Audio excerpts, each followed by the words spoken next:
بسم الله الرحمن الرحيم. الحمد لله رب العالمين، وأصلي وأسلم صلاة وسلاما يليقان بمقام إمام الأنبياء وأمير المرسلين محمد بن عبد الله صلى الله عليه وعلى آله وأصحابه الغر الميامين. أحبائي في الله، حياكم الله. طبتم وطاب ممشاكم وتبوأتم من الجنة مقعدا بإذن الله تعالى.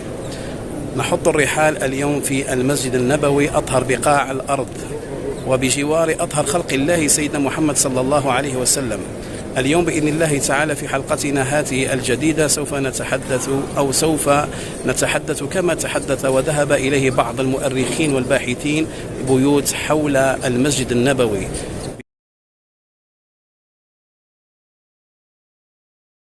بفضل الله تعالى نحن في أطهر بقاع الأرض بجوار أطهر خلق الله النبي محمد صلى الله عليه وسلم.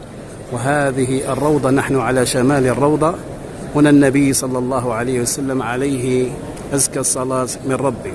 أحبائي في الله، كي لا أطيل عليكم، نحن الآن في هذا المكان المكشوف، هذا المكان المكشوف لعليه مظلات.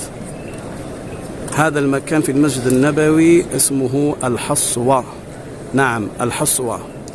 الحصوة أحبائي في الله كانت قديما فيها بيوت الصحابة رضي الله عنهم وأرضاهم. انظروا معي إلى تلك اللافتات الإشهارية الدائرية الخضراء التي تدل على كل بيت من الصحابة رضي الله عنهم وأرضاهم.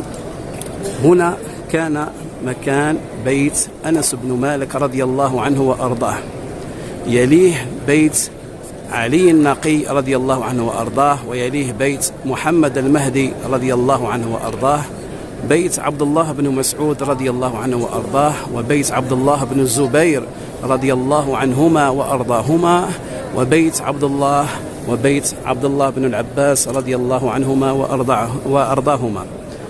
نلتف إلى الخلف قليلا، يلينا بيت هنا بيت خالد بن الوليد رضي الله عنه وأرضاه سيف الله المسلول، وأبي بن كعب رضي الله عنه وأرضاه، وكذلك الصحابة رضي الله عنهم وأرضاهم، وصهيب الرومي رضي الله عنه وأرضاه، عبد الله بن عمر رضي الله عنهما وأرضاهما. وهذا كذلك أحبائي في الله مكان بيت بلال الحبشي رضي الله عنه وأرضاه.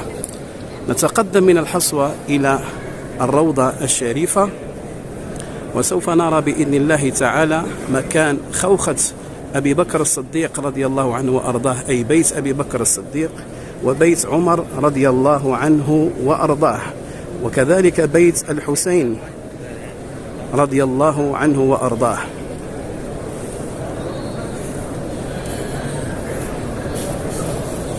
هنا الروضة الشريفة. لا حرمني الله وإياكم من زيارة الروضة الشريفة، كما قال النبي صلى الله عليه وسلم: بين بيتي هذا ومنبري روضة من رياض الجنة. هنا النبي صلى الله عليه وسلم أطهر خلق الله فوق الأرض، يليه بيت عمر رضي الله عنه وأرضاه، وبيت سيدنا علي رضي الله عنه وأرضاه. وهنا عند هذه الإشارة بيت أبي بكر الصديق رضي الله عنه وأرضاه. يا الله، السلام عليك يا رسول الله، السلام عليك يا سيدي يا حبيب الله. نشهد أنك رسول الله، أديت الأمانة وبلغت الرسالة ونصحت الأمة، وكشف الله بك الغمة حتى أتاك اليقين. تركتنا على المحجة البيضاء ليلها كنهارها، لا يزيغ عنها إلا هالك. القبة الخضراء أحبائي في الله، وهي مكان مبرك القصواء، ناقة رسول الله صلى الله عليه وسلم. بركة هذه الناقة، ناقة النبي صلى الله عليه وسلم، أسفل القبة الخضراء، حيث قال لهم النبي صلى الله عليه وسلم: دعوها فإنها مأمورة.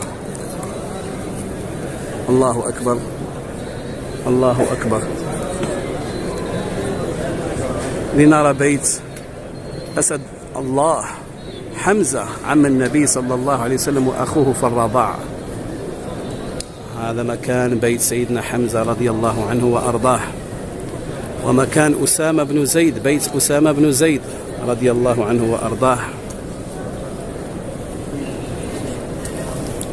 طلحة رضي الله عنه وأرضاه مكان بيته هنا.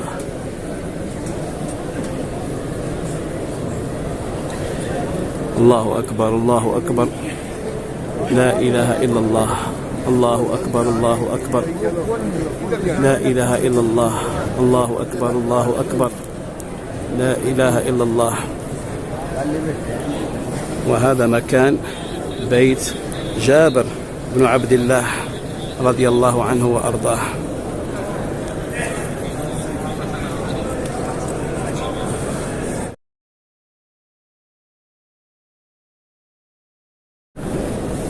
وهذه أحبائي في الله شربة من ماء زمزم، خير ماء على وجه الأرض، شربة من ماء زمزم.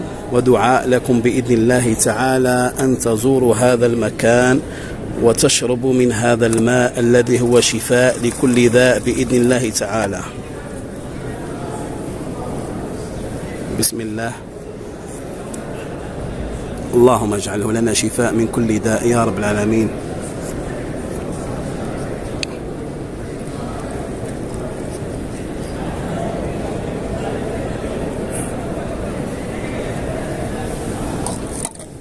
الحمد لله. يا ربي لا تحرم كل مشتاق من زيارة بيتك الحرام، يا ربي لا تحرم كل مشتاق من زيارة المسجد النبوي والسلام على النبي صلى الله عليه وسلم والصلاة في الروضة الشريفة. يا ربي لا تحرم كل مشتاق من شرب ماء زمزم، خير ماء على وجه الأرض. اللهم أغث الجزائر يا رب العالمين، اللهم أغث الجزائر يا رب العالمين، اللهم أغثها صيبا نافعا يا رب العالمين.